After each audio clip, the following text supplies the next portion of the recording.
Hello guys, welcome to today's video. Today we're going to solve LeetCode 155 min stack. It's a medium problem, but honestly it's not that difficult. What we need to do is we need to design a stack that supports push, pop, top, and retrieving the minimum element in a constant time.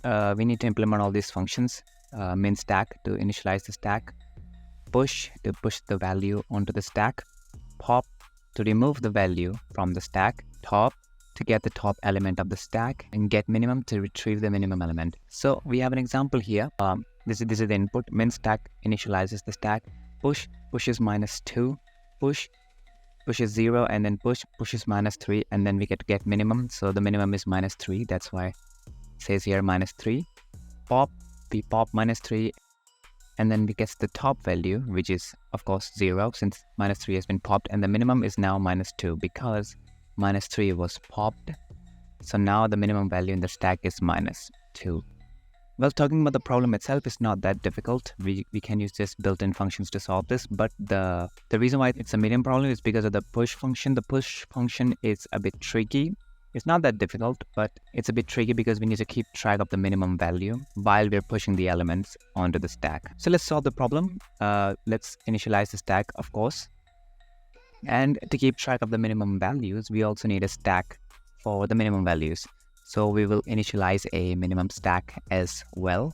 It's a list to keep track of minimum values. Now let's push the values. So it's pretty easy. We can use an append function to push the values onto the stack. It's pretty simple. And now we need to push the values in the minimum, but we can't just push the value in the minimum. We need this minimum value so let's say our minimum value is 1, but the value in the min stack is 0. So there's no point pushing 1 in there. So what we need to do is we need to first get the minimum value, we need to get the value which is smaller between the current value and the top value in the minimum list.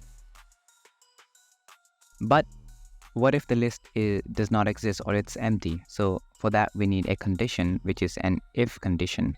So we need to check if min exists, then get the top value. If it doesn't, then just the current value.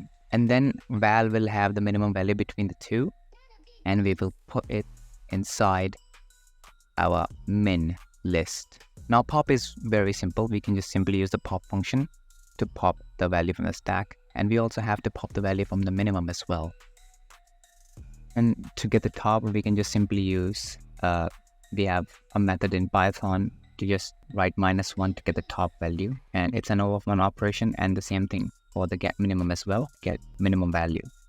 So this is the entire code. It's just 20 lines, not that difficult. Like I said, just the bit tricky part is of the push function. Other than that, everything is just pretty self-explanatory.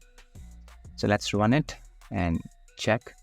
So as you can see, it's a pretty efficient solution, and we can even check the time complexity. It's going to be O of 1. Let's analyze it. As you can see, it's O of 1. Yeah, so that's it. Thanks for watching this video, guys. If you find it helpful, make sure to like and subscribe, and I'll catch you in the next one. Till then, see ya.